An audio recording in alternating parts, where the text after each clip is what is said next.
Welcome everyone to Innovate Connect's continuing webinar series, Connecting People, Ideas, and Innovation. Today we have a distinct pleasure of hearing from Dr. Michael Joyner, a doctor at the Mayo Clinic. And he's going to be telling us about sustained excellence and lessons learned from experienced athletes. Now, I know you said older athletes, but I'm going to say experienced athletes. And Dr. Joyner leads research at the Mayo Clinic in a variety of areas, and he has professional accolades that I think are just a little too long to list by me. And so rather than me trying to get into a little bit of your background and experience, Dr. Joyner, why don't you go ahead and give us a little bit of that background and then lead us into what you're going to talk about here today. I will mention that at any time, participants could please add questions to the Q&A or the chat function. When we get closer to about 15 minutes of 11 o'clock Central Time, or 15 minutes before we end, I'm going to jump back in and field some questions to you, Dr. Joyner, from the group. So I'll be happy to consolidate those. But again, please leave your questions in the chat and or the Q&A process, and I will pick them up later. And we'll hear from Dr. Joyner now and his presentation for about the next 40 minutes. So thank you for joining us. Thank you so much, Chris. And my name is Mike Joyner. As Chris said, I'm an anesthesiologist, but before I got into anesthesiology, really before medical school, starting when I was about 19 years old, I got into physiology and the study of human performance, a topic that I've pursued really since the late 1970s. And my lab's been doing this at Mayo since the early 1990s. And what I've gleaned from all this beyond, the physiology and what happens to heart rate, blood pressure, muscle strength, and so forth among elite athletes, and especially older elite athletes, is some insights into what I would call 11 lessons that can help either you or your organization do a little bit better and think about how you can pursue sustained excellence. And I've titled the talk, which I'll pull up now as I share my screen, 11 lessons. And let's see if we can make this work. And I'm just going to try to talk about optimizing human performance, and again, human performance in the context of your own individual performance and also your organization's performance, and look at this through the lens of 11 lessons from elite athletes, especially older athletes. So the overview of the talk is straightforward. We're going to talk about 11 lessons. We're going to focus the first 3 or 4 on your performance, and then look at the last 6 or 7 about the performance of you and your organization. And I want to start by saying these lessons are surprisingly simple, but can be hard to do. And that's really one of the things that a lot of elites do in any kind of performance activity, is they break it down into a few simple things and then become absolutely fanatical about executing those fundamentals. So your performance, we're going to start with your performance. And everybody wants to emulate Tom Brady, who was born the 3rd of August, 1977, or Dara Torres, who was born in 1967 and medaled in the Olympics in her early 40s as a sprinter in swimming. And so the question is, what about Tom Brady and Dara Torres? Now, if you read up about Tom Brady, you'll read about his alkaline diet, about how he has a training program that focuses on muscle pliability. Nobody knows what that is, but it sounds good. He's concerned about hydration and sunburns. He wears special pajamas. And this has been written up numerous places. This is from a 2017 article in The Guardian. Now, if you go from the bullet points on the left and you actually break down what Tom Brady's doing, what Dara Torres is doing, and almost any older elite athlete is doing, 1, they're consistent. 2, they worry about sleep and recovery. 3 is they have some sort of restricted diet. Now, the restricted diet per se is not so important, but what the restricted diet has done is prevented them from gaining weight as they enter into middle age. They've had no catastrophic injuries, and they've stayed motivated. So those 5 things: can you be consistent? Are you taking good care of yourself in terms of rest and recovery? Are you watching your diet? And again, there are many, many ways, and we're going to get into that in a couple slides down the road to keep your weight under control. Can you avoid catastrophic injury or some sort of catastrophic other impediment to your performance? And can you stay motivated? So the lesson one is the magic recipes include they are consistent. All elite older athletes strength train. Their special diets restrict food choices and prevent weight gain. They've avoided catastrophic injury. They remain motivated and they recover. This is another example. This is Kristen Armstrong, who won a gold medal in time trial cycling at the last Olympics. She was almost 43 years old. And there are many, many other examples of this. And people say to me, what do you think about Tom Brady? And I ask, what do you think about the great boxer Archie Moore, who won a title when he was 47 years old? George Foreman certainly did well. Bernard Hopkins, many, many examples. Ted Williams, the great hitter, hit 388 when he was 39. And Warren Spahn won 23 games when he was 43. So while we think about people like Tom Brady and Dara Torres, there have been elite older athletes for a long, long time, and they follow the basic principles that I've mentioned earlier. And probably the best example is Gary Player. This is Gary Player a couple years ago at age 82, hitting a golf ball. And you can hear and see Mr. Player here.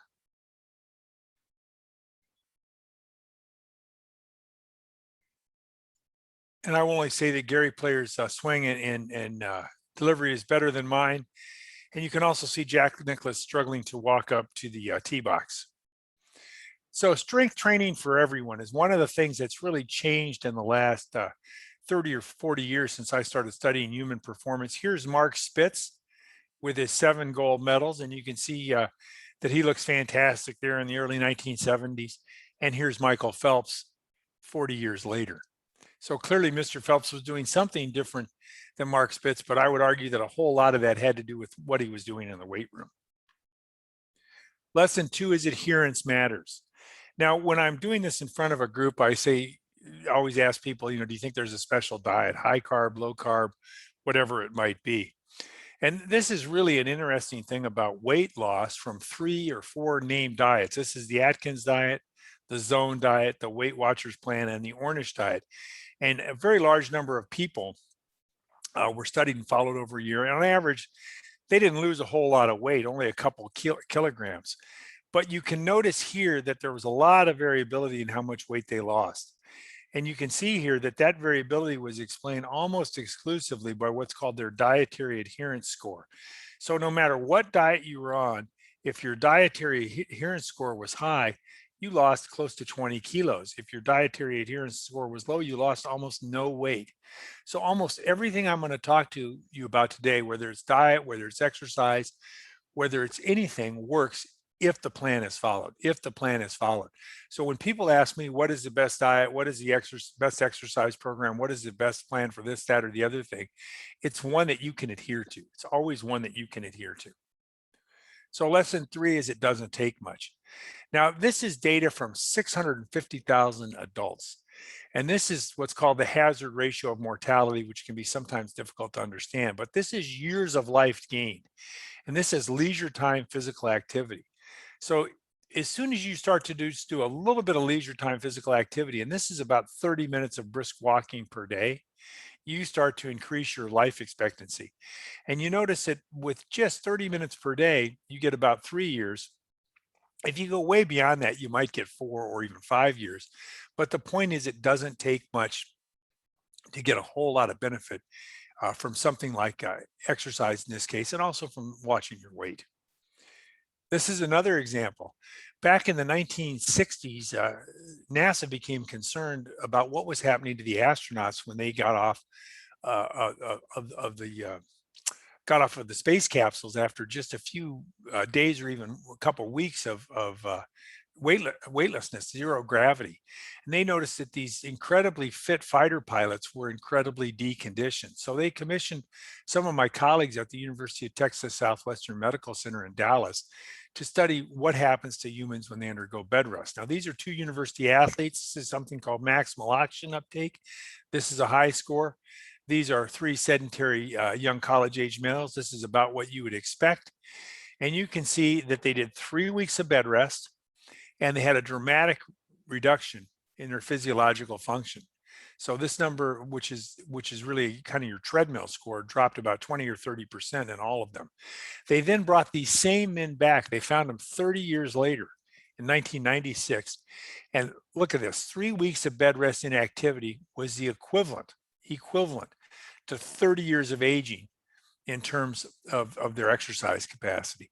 So again, when you combine this finding about 3 weeks of inactivity or bed rest and this data from 650,000 adults showing that 30 minutes a day really does a lot for you, you get a picture that it doesn't take much to get the benefits of fitness and exercise, but it also doesn't take much to lose them. And one other thing I like to point out to people, because I imagine most of the people on this call have intellectual jobs or are interested in their minds, and this is the change uh, in left hippocampus volume versus the change in exercise capacity in a training study. And you can see that the fitter people got, the bigger their brains got. So if you want to grow your brain, sure, you need to do crossword puzzles and Sudokus and all sorts of other things to remain mentally engaged. But perhaps the best way to grow a few brain cells is to actually exercise. So habitual exercisers, what do we know about it? They make it a priority. Two, they do it first thing in the morning or they find a protected time. They have a minimal workout they can do anytime, anywhere, literally in a hotel room. They never miss a third day in a row. And most of them have what I call high concept, low technology approaches or solutions. For example, I travel with a jump rope. So if there's no treadmill, no bike, no nothing, I can always jump rope. And they all remember the words of the great basketball coach, John Wooden: don't permit what you cannot do to interfere with what you can do. Now, what about the performance of your organization as we move into the next 6 or 7 kind of key principles? So now, why am I showing you world record progression in the marathon? Well, A, it's something I'm interested in, but B, I think it shows you how a whole bunch of things can work together to optimize human performance, both of an individual and a team. This is the men's world record. It was around 3 hours 100 years ago. It's under 2 hours now. This is the women's record. Women were not permitted to run marathons until the middle 1960s, and it's gone from 3.5 hours to just 2 hours and 14 minutes most recently. So tremendous improvements in performance. This was due probably to kind of slow, steady increases in training uh, and more people participating all over the world. The same thing happened to the women, but as soon as women were permitted to run, they adopted these very intense training programs like the men had and got much better, much faster. And so lesson 4 is get more people participating. You've got to cast a wide net if you want to find the most talented people. And this is the great Ethiopian runner, a man named Abibi Bikila, the first Black African to win an Olympic gold medal, winning the marathon at the Rome Olympics in 1960. He also won in 1964. And the Ethiopians have been a major force in distance running for many, many years. They live at 7 or 8 or 9,000 feet up in the plateaus of Ethiopia, where they take advantage of a harsh lifestyle, high levels of physical activity, and the altitude. This is the great Kip Keino, who was really the first great Kenyan runner, won medals in 1968 and 1962. So one of the things you have to do is get more people participating. Now, everybody knows, or hopefully they know, this is Katie Ledecky, the great swimmer. Very few people know who the person next to her is. It's a woman called Debbie Meyer, who was the Katie Ledecky of her era and won multiple gold records and set numerous world records between 1966 and 68. She swam her last race at age 19. Why? Because there was no college swimming. There was no Title IX, and she was basically just done when that happened. And so the question is, who's responsible for Katie Ledecky? And one of the people responsible for Katie Ledecky, the U.S. women's soccer team, and the tremendous success that so many of our female athletes have had in the United States, is Richard Nixon. Now, why is Nixon responsible for these sorts of things? Is Nixon signed Title IX and was a big advocate for it. And look at this. Had the women competed as a separate country, they would have ranked 3rd in the overall medal chart in 2016, with 61 behind China, Britain, and just ahead of the American men. So all of this is due to Title IX, and all of this is uh, due to Richard Nixon and others' efforts to do things that promoted opportunities for women in athletics. Now, we did a little study about this that I also find kind of interesting. We took a whole bunch of marathon runners, over 100,000, and we scraped their data off the internet, and we looked at their pacing, and we asked ourselves percentage change in pace from the first half of the race to the second half of the race. So in other words, who hits the wall? So a smaller percentage change is better. And you can see on average, people slowed down, and this is the women.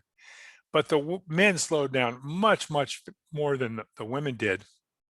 And the odds of a man having a catastrophic failure and really buying the farm or hitting the wall, if you look up here, there's very few pink or red dots and a whole lot of blue ones. So men were about 3 times as likely to have a catastrophic failure as women. So that's the other thing to think about. It is if you want to probably improve the judgment of your organization, make sure you have some women at the table, because it's been shown, and this is just one example, that they may be better in general at assessing risk and planning than many men are. So lesson 5, beware of the best way.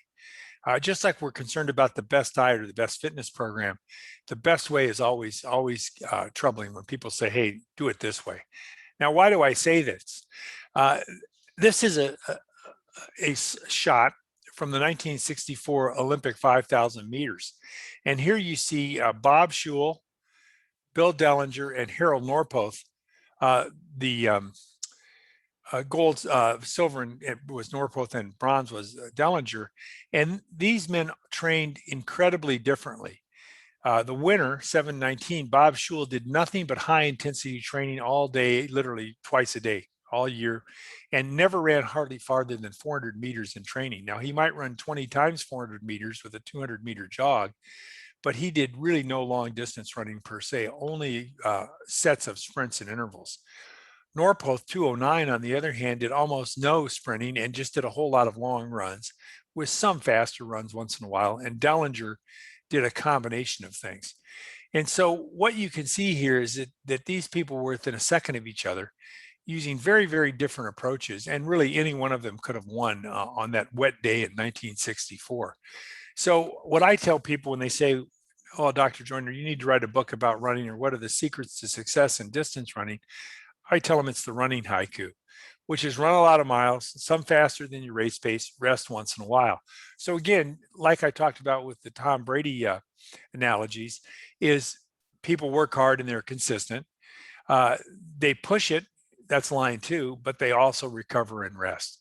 So again, the same principles come back over and over and over again. So lesson 6 is to focus on a few key factors. So before drinking any Kool-Aid about any best way or any outcomes, is the outcome measurable? Is it meaningful? And you can flip those and say, is it meaningful? Is it measurable? Is it actionable? Can you do anything about it? Is it durable? If you do something about it, is it going to stick?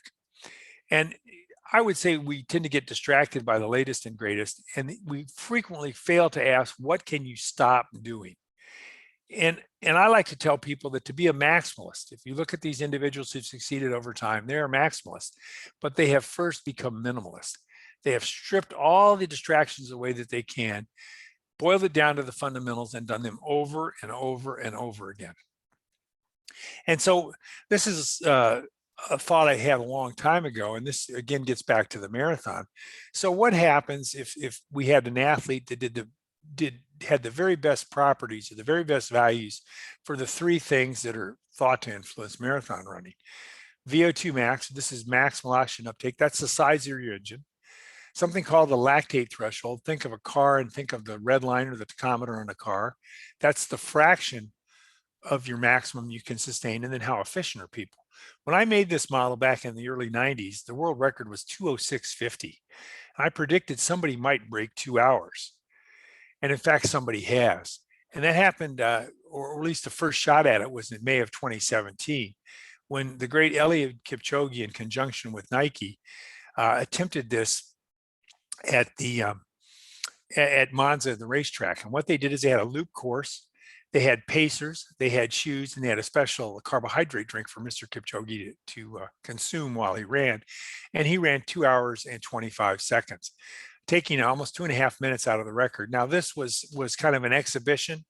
It doesn't really count as a world record, but it then showed the possibilities. Then he did it in a real race. He took 80 seconds off the record the next year at the Berlin Marathon. And then a few months before the pandemic started, they tried it again in Vienna with a loop course, the special shoes, pacers, and so forth. And he went 1:59:40. So he took 3 whole minutes off the world record, a little bit over 3 minutes, by an accumulation of these sorts of marginal gains and efforts to just optimize everything and to pay attention to the details. The next, and how did he do this? So we've heard a lot about the shoes.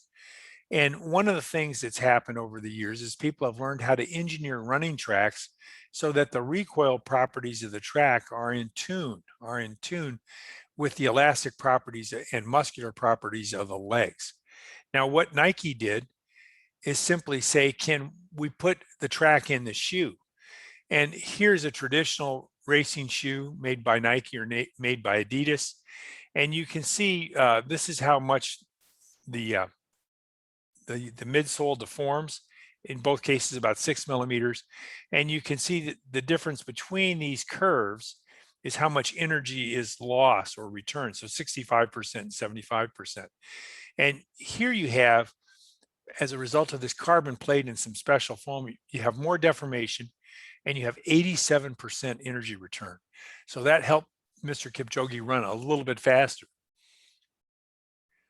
Now, how about talent identification? We all want to do talent identification and find the best people for our organization, for our team, the best athletes if we're a general manager or a coach. But again, we want to do our talent identification. Well, performance is the best predictor of performance. So one of the things the Australians did in the 1990s is they said we need to win more medals. That they're a sport-loving country. Their performance in the Olympics had dropped, and they needed to win more medals. So one of the things that they did is what is called talent identification. Now, did they go around Australia and do gene studies on all potential athletes? Did they do muscle biopsies? Did they do advanced testing? No, they did very, very simple things like measure their vertical jump. And this is the great Anna Mears, who's about 5'6" and 110 centimeters, as you all know, is about 42 inches, 42, 43 inches. And here's Ms. Mears, who's one of the world's greatest cycling sprinters of all times. Here's Ms. Mears versus the 110 centimeter box.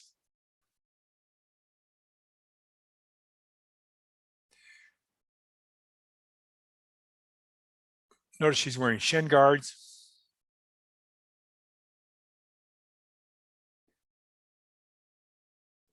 And she does it again.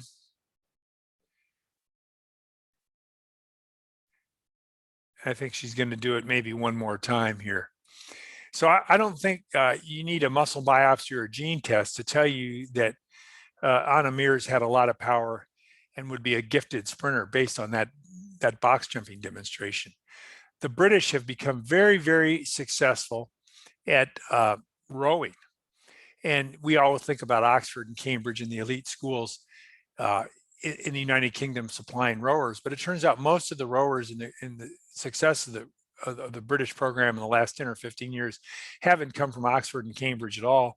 They've come from a talent identification program called the START program. And basically, the Brits have gone all over the country to the universities and the colleges and said, are you tall? Do you like to work out? Or do you want to take a bicycle test to see if you're particularly fit? And doing that, they have found people like Helen Glover, who's perhaps the greatest female rower ever.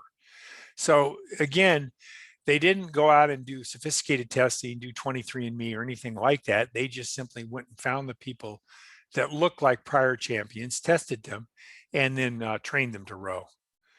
So biological talent is real, but there's a lot of caveats. Now, this is one of my favorite ones, and the older people in the audience will recognize the Alou brothers. three brothers who played in the major leagues all at the same time. So perhaps there is such a thing as the baseball gene, and it even gets better than that. So this is the Alou brothers' dad and their mom, and you see Philippe, Maddie, and Jesus Alou. You can see that at least one of their kids was a major leaguer and one played in the minor leagues. Uh, uh, uh, their dad also had an interesting other family on the side. And some of those individuals also ended up playing professional baseball. So clearly, if there's a baseball gene, the Alous have it. But and we all think about, fiber type, so skeletal muscle fiber type. And again, if I was in front of you, I'd simply ask, how many people think that this individual is a world-class sprinter? He's got 78% fast twitch fibers. These are the kind of fibers we associate with elite athletes. Where do you think this individual is from? Most people would say that this individual has West African heritage, either from the Caribbean or the United States or West Africa itself. And we would get into all sorts of speculation about this. And this is one of the skeletal muscle biopsies that has the highest number of fast twitch fibers ever recorded anywhere. Well, it turns out it belongs to a man named Hirofumi Tanaki, who is an excellent soccer player, but not much of a sprinter, and is a professor down at the University of Texas at Austin. So even though Hiro has a lot of fast twitch fibers, for a lot of reasons, he was not a great sprinter. He's certainly fast, but he can't run 10 flat for 100. So there's more to performance than a simple biological test like a muscle biopsy.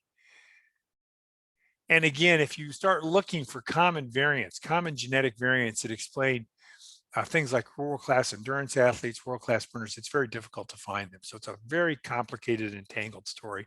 And you're always going to learn more from a performance test.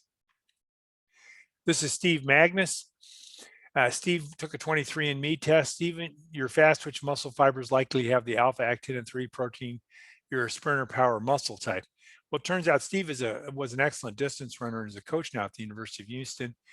And 23andMe said I am a sprint power type. I guess it thought my 11,500 meters was more impressive than my 401 mile. So again, lots of troubles when you try to take a single snapshot to understand who's going to be good at something versus looking at the whole picture. Same with Sean Bradley, 7 feet 6 inches tall. Now, people have studied Mr. Bradley's genes.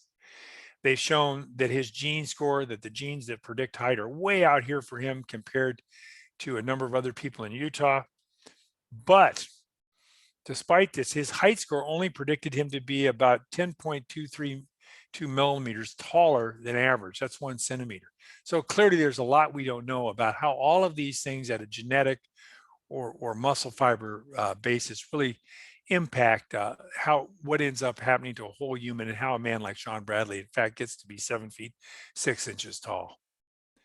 So lesson 8 is, where does innovation come from? We hear a lot about innovation. Everybody wants to talk about innovation.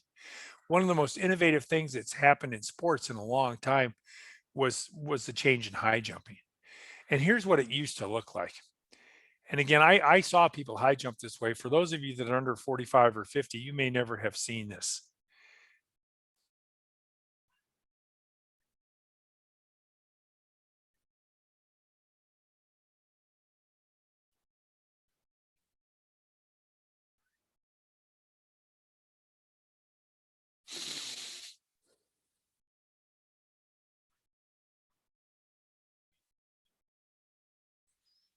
All right, so now obviously that's been superseded, and we first became aware of this internationally in the 1968 Olympics.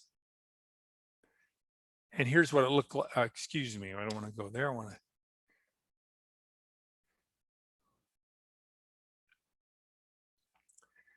This is Dick Fosbury doing the eponymous Fosbury flop.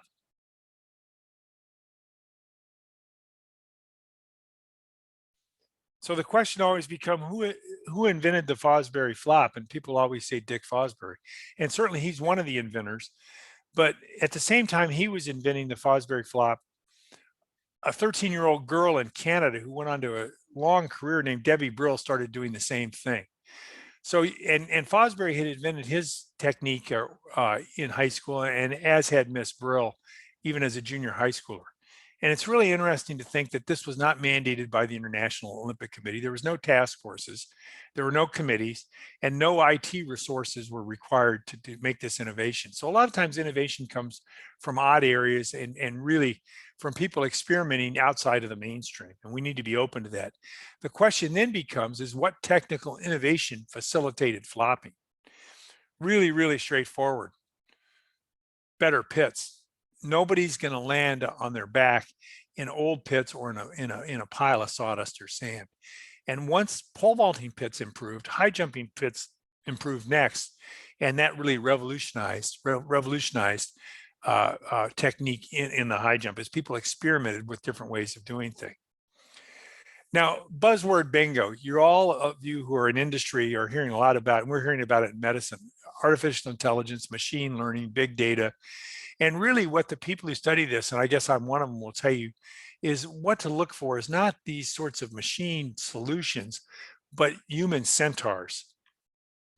And here's one example of it is cancer. Cancer, and we've just heard in the last couple of weeks that IBM Watson is giving up on cancer. Now, artificial intelligence works great for a game like Go. It's a closed world, static rules. You can simulate away. Experiments are free. Feedback is instantaneous. Data is essentially unlimited. Self-driving cars are relatively open world, static rules. Simulation is possible. Experiments are affordable. Errors can kill. Feedback is instantaneous, and near perfect data is plentiful. And when you go from Go, where computers can clearly beat humans, to self-driving cars, you start running into problems. And I think we're all aware, if you compare to like the predictions of 10 years ago, that self-driving cars are a little bit slower in coming than people think. Now, there's been tremendous sort of collision avoidance 2.0 that's emerged and navigation tools that have emerged, but fully autonomous vehicles may still be a ways away. Now, compare that to cancer. It's an open world. It's highly dynamic. Simulation is impossible. Experiments are expensive, often kill in horrible, painful ways. Feedback can take years, and data is essentially non-existent or a bunch of one-off data. So again, not everything, not every problem is going to be solved by machine learning and artificial intelligence. There'll be simple things that can help, complicated things where you might be able to get some tools, and things that may be so complicated they don't exactly work. So technological centaurs are an interesting concept, and that's in chess, a computer champ beats a human champ, but good programs and good players beat computer champs. So the obvious question as you think about your organization is how to use people and technology in combination most effectively. And a really great example of that comes from an event like the pole vault. This is a man named Dutch Warmerdam who set a world record with a bamboo pole of 15.8. Mr. Warmerdam essentially never lost as an adult, and his record stood until better poles were developed in the 1950s. So nobody ever vaulted higher than Dutch Warmerdam, and he won over 100 meets in a row with a bamboo pole. So the question, of course, is how much higher could Warmerdam have gone with a fiberglass pole? And people have gone over 20 feet now with modern fiberglass poles. So clearly he was 80% of the way there, but the last 20% really has come from better poles. Now, how about the dark side? We also think about doping. Here's erythropoietin on that metric I'd call it VO2 max, and you can see people before and after EPO, their VO2 maxes were much higher. And we're all aware of the stories about people like Lance Armstrong who used EPO to gain a competitive advantage in cycling. It's also interesting to think about what happened to what humans look like in terms of individuals who do a lot of strength training. And this is Steve Reeves, the original Hercules, versus Dorian Yates. Now here's Mr. Reeves, who trained about as hard as you can, clearly had superior biological talent. And this is what he looked like in the 1950s at his prime as Mr. Universe, as Hercules, as Sinbad. And he was probably the last person who we're sure in bodybuilding either didn't take steroids or only took tiny doses of them. And this is Dorian Yates, 40, 50 years later. So you can see that something really changed here. And you can also shows you the power potentially of pharmacologic interventions to improve at least what humans look like and probably human performance. Now, lesson 10 is about 10,000 hours. Those of us who read Malcolm Gladwell's book a number of years ago heard all sorts about 10,000 things about 10,000 hours. And one of the great things is I'm blocking his last name now, but it was the Dan plan. And Dan was an aspiring golfer who quit his day job as a photographer. And he practiced and practiced and practiced. Eventually, back problems had him stop after about 7,000 hours. But he gets from a novice to a 3 handicap over that period of time. That makes him a top 1 or 2% golfer, maybe better. PGA players are -6. So in the good old days, you can't believe what some people who broke 3 hours in the marathon look like. And these people were essentially training very hard. So you have to say, what is the definition of elite? But the thing to remember is most people can get way better at most things. Can they become true elites? Can they become PGA golfers? Who knows? But can they get in the top 1 or 2% in most endeavors? Absolutely. And one of the things I like to ask people is to just say, what happens if somebody substituted 30 minutes a day of practice for some sort of screen time, music practice, sports practice, juggling, you name it. If you practiced anything for 30 minutes and substituted 30 minutes of deliberate practice for screen time, my guess is you could master all sorts of things. And then the 11th and really final lesson is what I call relax and win. And it comes from Bud Winter. We all hear about mindfulness, the zone, and so forth. Now, Coach Winter, coached for many years at San Jose State University. He was involved in fighter pilot training in World War II. And he noticed that the trainees who could stay relaxed while they were doing simulated dogfights did very, very well. So he came up with a set of drills or exercises for people to learn to relax. He later adapted these to sports training, and he's actually the coach of Usain's Bolt's coach. So he's linked to Usain Bolt through several generations, and he was actually the coach of one of my coaches. So I guess that makes me Usain Bolt's track and field cousin. And what Coach Winter talked about with his relax and win philosophy predates the zone, mindfulness, Yoda, you name it. And his quote is really straightforward. Demand perfection of yourself and you'll seldom attain it. Fear of making a mistake is the biggest single cause of making one. Relax, pursue excellence and not perfection. And really, we're going to give Michael Phelps the last word here. Now, so people all think that Michael Phelps was the world's greatest swimmer, and that's true. He certainly won the most medals, but he was actually the world's greatest turner. So there's butterfly, backstroke, breaststroke, and freestyle, the 4 strokes in swimming. But there's also a 5th stroke. That's called underwater or turning. And I want to show you what Mr. Phelps did here to help the United States win the 4x100 at Rio. Now here's Phelps in the middle. Look how much longer he stays underwater. It turns out you're faster and more streamlined underwater. And he gains a half a body length, more than a half a body length, based on his ability to relax and win. He's pushing off at exactly the same time, or maybe a little bit behind this individual. Look how deep he goes. So he was able to execute a technically perfect turn, hold his breath longer than his competitors, and come out a half a length ahead, which was the winning margin for the United States in the 4x100 relay at Rio. So again, the 11 lessons go like this: consistent application of key principles, adherence. It does not take much. For you and your organization, get more people participating, cast a wide net, be aware of the best way, find a few key factors that matter and execute them. Talent ID is simple. Don't make it complicated, because the best predictor of performance is performance. And where does innovation really come from? And the question is, how do you harvest it and encourage it versus mandate it? Human centaurs versus buzzword bingo about artificial intelligence and things like that. We can all get better at most things with deliberate practice. And finally, we all need to learn to relax and win. So that's the end of the talk, and I'll be happy to take questions. Thank you very much. Thank you, Michael. Really appreciate all the information you provided. You hit on a deep variety of a lot of things to cover here. And one question that we have out here is, Share your thoughts on adherence to a training routine. How do people stay engaged and motivated? What are your thoughts Right. on, and then maybe a separate one is what are your thoughts on digital devices like Whoop and Noom to stay motivated? Correct. So I think motivation is the key. And like I said, I think one of the things we have in the modern world is what's called decision fatigue.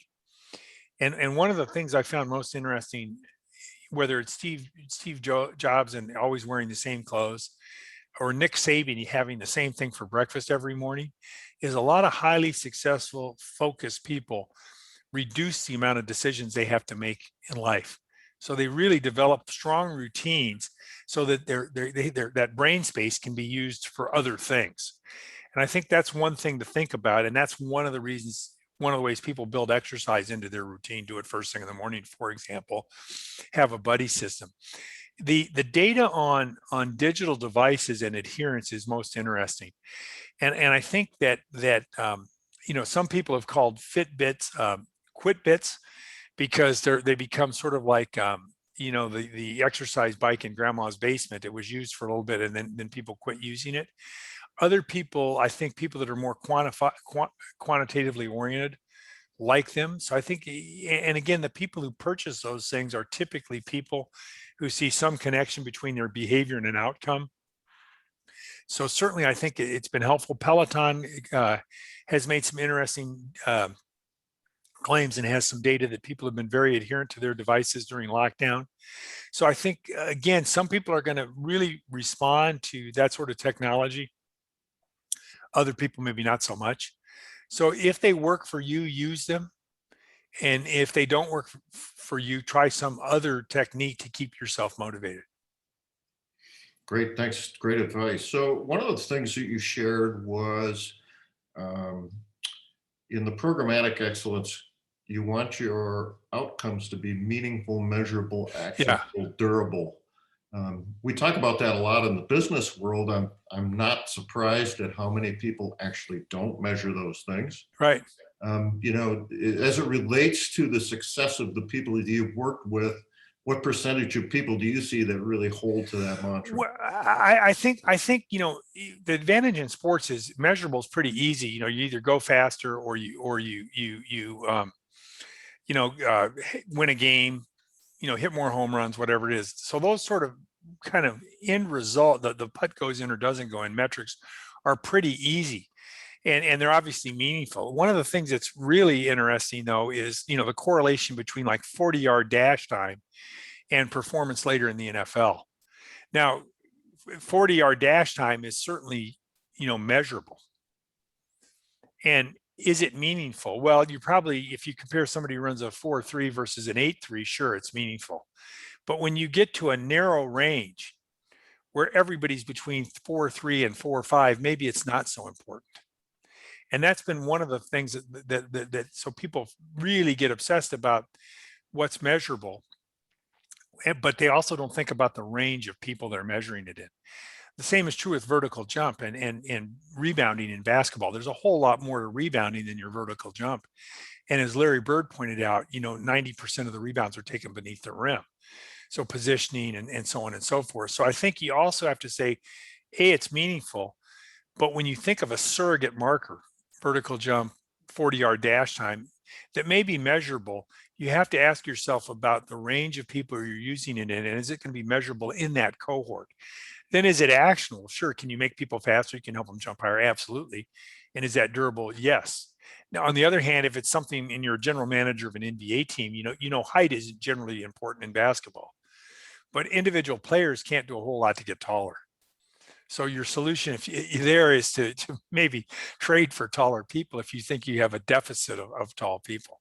So I think those are the sorts of ways you have to do that. But I think one of the things that has happened is we get into what's called McNamara's fallacy after Robert McNamara, the Secretary of Defense during the Vietnam War, who got into the body count. And McNamara's fallacy is measure what can easily be measured, ignore what can't be easily be measured, and then set up your whole program to generate or modify what can easily be measured. And if what you're measuring is not relevant to the outcome, in that case, winning a war, you need to ask yourself what you're measuring. So I think that's one of the things I see as I look from my outside lens looking in is, or I ask at least, and I see it as we think about how health systems are managed sometimes too, is are the metrics, sure we can measure them, but are they meaningful? Are they useful? Do they lead to better outcomes? A classic example is for a whole lot of reasons, pain became the fifth vital sign, and it's easy to measure. And you can have people go around the hospital and ask people if they're in pain, but the unintended consequences of that, in part, are the opioid epidemic, overprescription. Which was nobody ever, people wanted to relieve pain, but it became, people started to manage toward this metric to suppress pain, and maybe they oversuppressed it, and in part, uh, this contributed to the opioid epidemic. So people maybe need to think more about the measurable, meaningful, actionable interface, Chris. Mhm. Yeah, thank you for that insight. Um, I've got another question that comes through. Connecting human centaurs with computers and AI is an interesting topic. Please share some examples of where this is working now, or Yeah, areas of opportunity where it could work in the new future. chess, I think, is the best, most obvious example where good players and good computer programs beat the best computer programs. And the military is quite interested in this, in terms of their drones, and how much control you give artificial intelligence programs. There are some thoughts that radiology may be a place where this is useful, and other sorts of medical devices I'm know most about. Um, and so I think you really have to look at whatever your business is, or whatever your discipline is A, what outcomes do you value? B, what are humans good at, and what are machines good at? And so, for example, I think again about medicine, advanced diagnostics, I'm not sure you want machine learning and artificial intelligence making a diagnosis, but could they help with scheduling? Could they help with workflow management? Probably. So I think that's where your tool is, and what jobs do you really want to automate as much as you can, and what jobs do you want to not automate because you need a certain amount of creativity. So that's how I sort of see it, and I think you have to try to individualize it to your own set of circumstances. Great, thank you. Another question, your lessons support an organization's interest in a physically fit workforce from innovation and performance perspective. Seems like public sector is behind in recognizing this point. Any thoughts on how they might step Yeah. in this area? So I think that it's a real problem, because we look at the opioid, or not the opioid, the obesity epidemic, and we look at the inactivity epidemic, and we can all talk about, you need to get motivated, you need to do this, you need to do that. About 20% of the population sees a really strong connection between their current behavior and an outcome. And those are people, who take care of themselves, follow guidelines, take their medicines if they're prescribed a statin, and so forth. And then there's a huge group of people who see some connection, and then there's a 20% who see no connection. And so some people have argued that if we're really going to make a difference, we need to think about smart incentives and smart regulation and nudges. So make the smart choice the easy choice. And certainly we did that with smoking, while encouraging people to not smoke, and in the case of traffic safety, to wear seatbelts was an essential part of those programs.